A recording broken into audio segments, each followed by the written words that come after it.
Magandang araw mga kamaster. Ganito kahirap ang ginagawa ni master ngayon. Yan. Ganyan kahirap yan mga kamaster. Kailangan mo pang ibaba yung manibela para makapag-backlash ng dashboard. So yan. Natanggal na ni master yung harapan ng dashboard. Ayan, may patingin-tingin pa si master.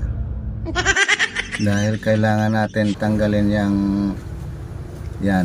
yung itinuro ni master. Yan ang ilalabas natin mga kamaster.